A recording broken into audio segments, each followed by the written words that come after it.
What's going on, guys? So this is going to be my Star Wars Rogue One review. Now, before we start, I want to go ahead and do a quickie review for any of you that are possibly sitting in the theater about to watch this movie, or maybe you're driving over there right now. I will say that I absolutely loved this movie. So much that I think I might have loved it more than The Force Awakens, and I saw that movie 4 times. Basically, if you're a Star Wars fan, I don't see why you wouldn't love this movie. And I did, like, oh my gosh. And that's why I'm going to talk about it right now. But right here, spoiler alert, there will be spoilers in this freaking video from this point on. So turn it off if you plan on going to watch this movie. If you don't give a damn about spoilers, keep watching on. So let's go ahead and begin. Like I said in the quickie review, I absolutely loved this movie. It was visually beautiful like you would think any Star Wars movie would be. I legitimately got teary-eyed multiple times throughout this movie with certain Easter eggs and just parts of the story. Like, I was in this movie, like, so much. I was just like, oh, I was feeling it. I think the last time that might have happened was during BVS, but that was like tears of excitement because I was finally seeing just the amazingness of that. We can debate about that forever, but I love that fucking movie because I'm a comic book nerd. Anyways, I will say the movie actually did start off pretty slow for me, and I'm kind of wondering if that was because in Rogue One, for the first time, you will experience no opening scroll. You know, that whole, like, episode 1, and how the, you know, just a classic Star Wars scroll of the font at the very start. That doesn't happen in Rogue One. This shit just starts, and you're just like, oh, what? And I think that might have actually made this movie kind of slow for me, because you get pumped with that, and I didn't really ever think about it, that is what gets you going. You start reading about it, and you're just like, oh yeah, and you're seeing names you recognize, and it has the music, and then it just goes straight into it. I think that is what, as I'm doing this review, I 100% think that is why I thought this movie started off slow, because I didn't hear the bum, bum, and then the scroll, like, what? Besides having no scroll and being visually beautiful, Star Wars Rogue One had an amazing cast. You had Forrest Whitaker, who played the extremist Saw Gerrera, Donnie Yen, who played Chirrut. I don't know if that's how you say his name, but I like to call him the Force Lover Badass. Mads motherfucking Mikkelsen. If you haven't seen that dude, he was in Doctor Strange. He was the villain in Doctor Strange.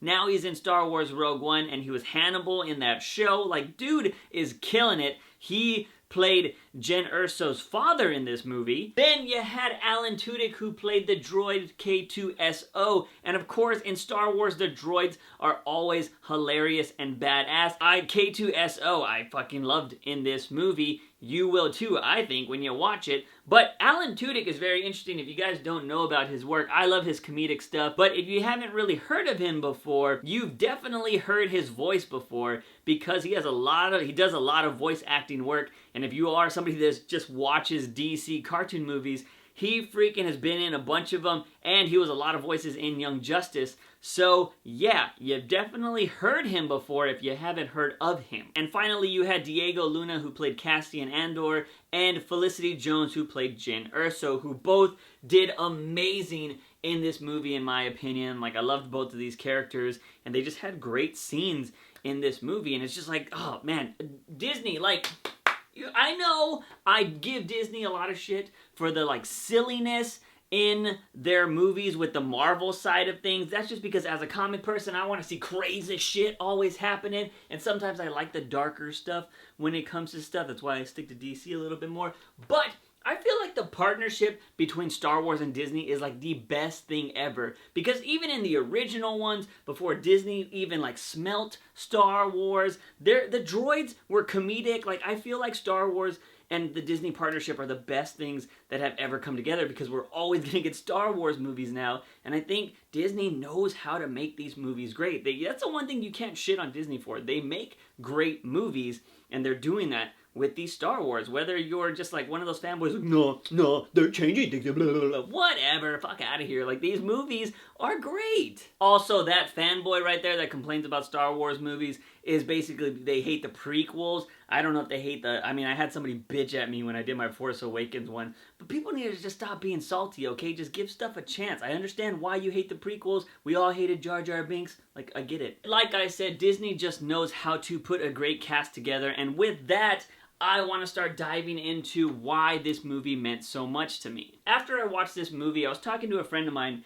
and I was telling her how I'm a bigger Star Wars fan than I thought of. I'm not like, I don't dive deep into Star Wars like I do comic books. Like, I'm just really into comic books. But Star Wars, I grew up with Star Wars, like literally grew up with Star Wars. And I think it has a special just like part of my heart that it's just always gonna be there and it'll forever be there as long as I live. This movie just, after I watched it, I just realized, I was like, I absolutely love Star Wars. But let me go ahead and tell you why I think I love this movie so much, and that is with the casting of Diego Luna, a Mexican in Star Wars. And that might not be a big thing to any of you, but it is a huge thing to me. Guys, I grew up on Star Wars, like pretty much literally grew up on Star Wars. I watched episodes 4, 5, and 6 when I was really young. I was in elementary, middle school, and high school when they were making episodes 1, 2, and 3, which are the prequels, which a lot of people were just like, ah. I was still young when those movies were coming out.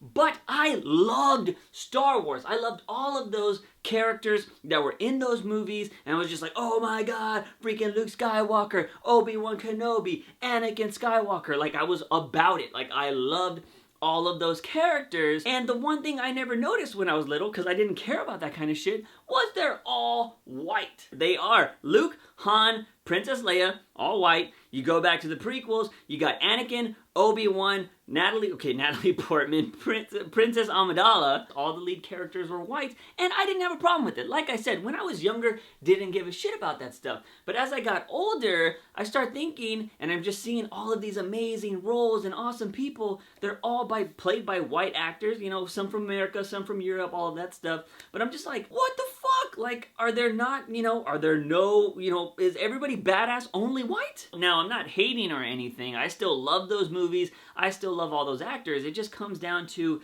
I want to see somebody that looks like me on the big screen in these amazing movies that I love. And if you were born white, you more than likely won't ever experience that feeling of exclusion from a race standpoint. Now, you will, more than likely, I think everybody in the world will experience exclusion at one point, because it's not race, like, it's not just about race. Like, you can get excluded from the basketball team, the cool kids group, chess club, like, you can get excluded from anything. With that idea, just imagine something you absolutely love and then have somebody telling you, oh no, you can't be a part of this. Like, that is the feeling, guys, and it doesn't feel good, and it's just like, I don't want to see, like, every awesome role go to, a brown-skinned person. I just want to relate to the big awesome people on the big screen, because if everybody was the same, it's fucking boring. Like, everybody just lives the same, it's like the same shit. No, that's boring. I like to see a fucking melting pot of different things, especially in my movies. With that, if you don't think a Mexican being in Star Wars is crazy, just look at this interview from Ellen with Diego Luna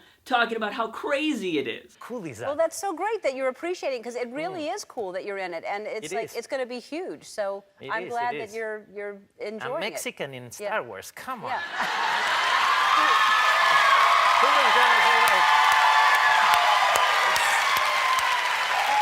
It's fantastic. Yeah.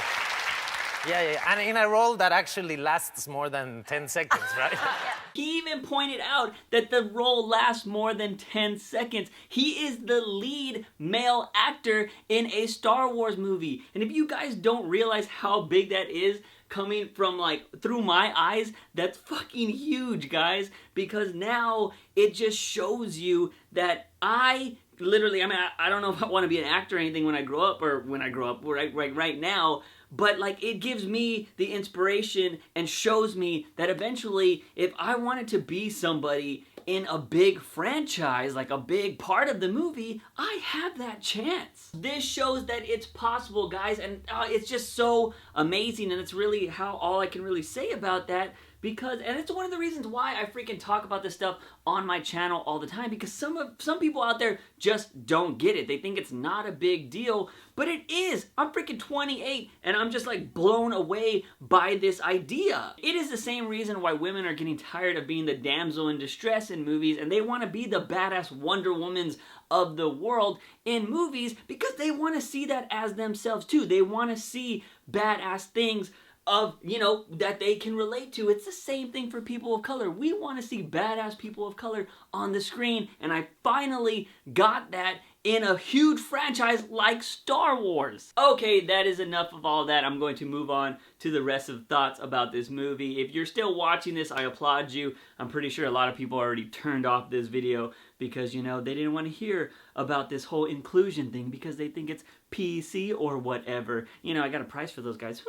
Oh, fuck you! If you're not one of those people and you're still watching this movie, mwah, I love you, you're the best. On to the next thing, but we're still gonna kind of piggyback off of what I just said, because another reason why I relate to this movie so much is this movie is about hope. It is based off of this idea of hope, of this small rebellion fighting against this major empire, and that speaks to me so much because if you guys have been watching this movie for a while now, you know that I have constantly talked about how you should always fight for your dreams, you should never give up on them, and if you stand for something, you should stand up for it, and you should always believe in it. Total brain fart. If you believe in something, you should always stand up for it. That's what I meant. And that is what Rogue One was about. It was just this group of people that had this hope of not falling to this empire, this tyrannical group of people, and just wanted to believe in their own things,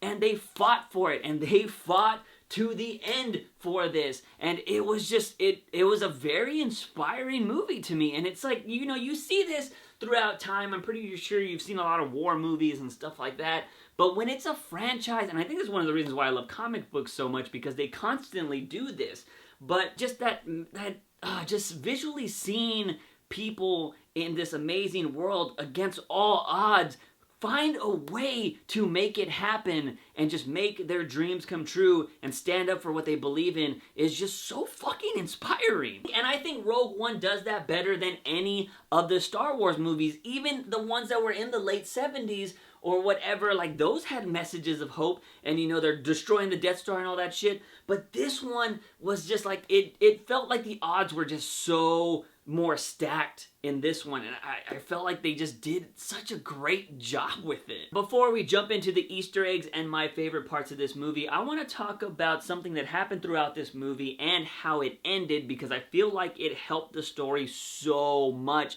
and made it that much better. One last warning, huge spoiler about to be dropped right now, so if you don't want this movie ruined for you, turn this video off now. Spoiler alerts all over the place, okay? Here we go. One thing I loved about this movie, guys, and like I said, I think it helped the movie so much, is that everyone in this movie, all of our main characters, die. Everyone, guys. I'm talking about everybody that I just named at the start of this video that I said were amazing actors, all die in this movie. That is huge, guys. It's so big, because a lot of movies wouldn't dare kill all of their characters because they want to have a spin-off of a spin-off of a spin-off. No. This movie, everyone died. Disney and Star Wars could have easily had Jen Erso survive, and maybe she shows up at the end of episode 8 or 9.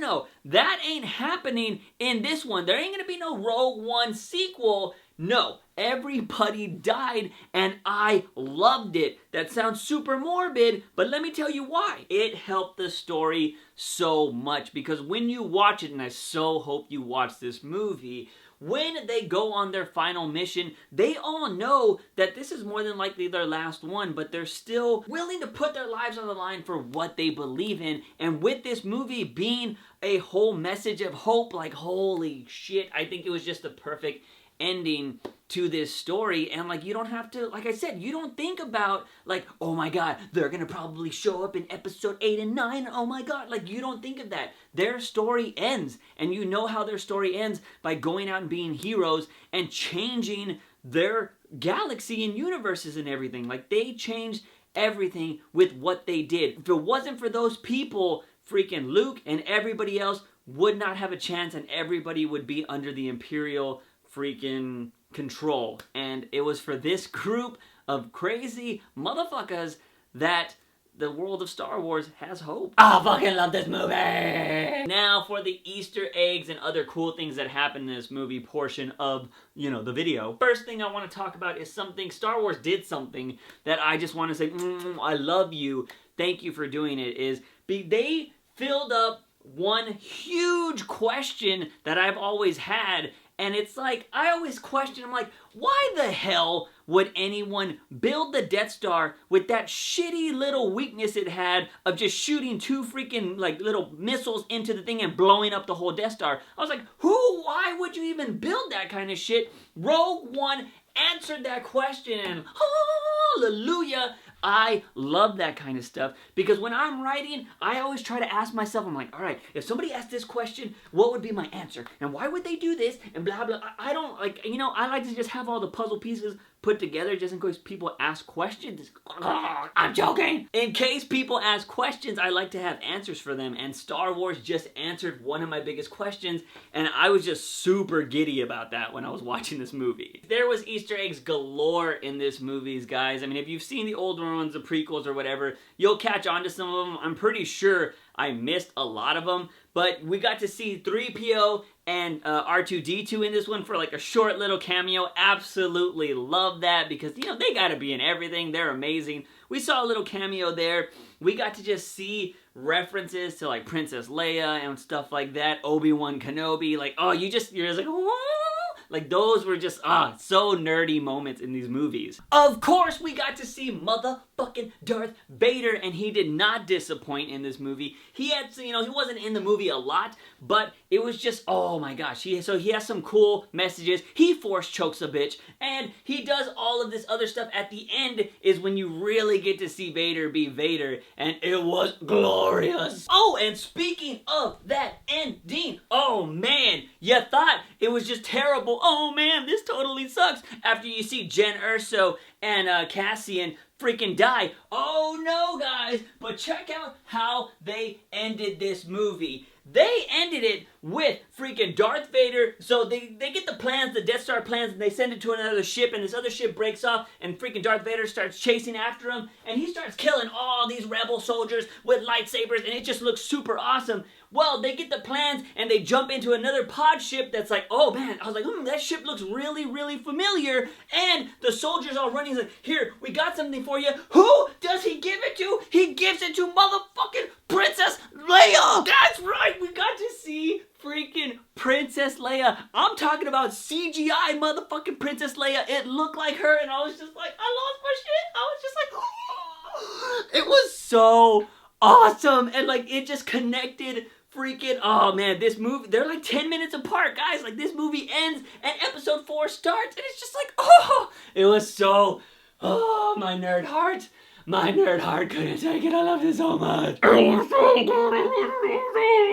Oh, I hope you guys just know how excited and nerdy-fied I am about this freaking movie. And I hope you guys, if you stayed through the whole video, this is making up for everything. But oh my gosh, I will be watching this movie again and possibly again. But those, it was just so, I love Star Wars. And I didn't realize I loved Star Wars this much. Like, I've always been a fan, but like, I'm a super nerd fan. I mean, not the crazy ones that know every single thing like my friend at work, but I love this series. Disney, if you're gonna make movies as good as this one for the rest of my life, I am down. I will buy a ticket to every single one. Before I go, I want to mention something. It has nothing to do with Star Wars, but I saw this in my theater today.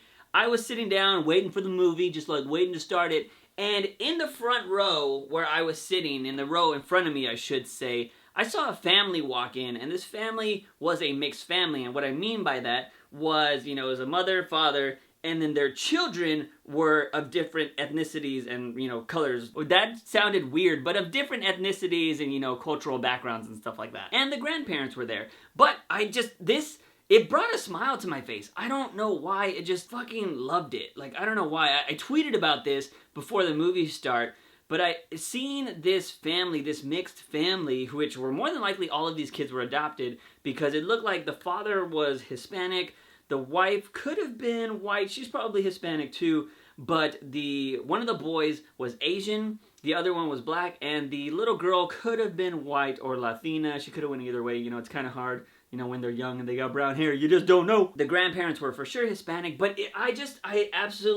warmed my heart to see this family, because I've always been like appreciative of people that are willing to accept young children, just to adopt young children in general, because what I'm assuming these kids were adopted. But like, I've always just, it's always warmed my heart to see that there are people out there that don't see, like, you know, that don't care is what I should say. They don't care about, you know, race or religion or anything like that. They just accept people for who they are, and they're willing to care for young kids, like, no matter what, and that is fucking great. And like, it was so amazing seeing this family, because like I said, they were in the front row right ahead of me, like right in front of me, and like, the dad was explaining it, and like, these kids, I assumed that they weren't friends because these kids were calling them mom and dad.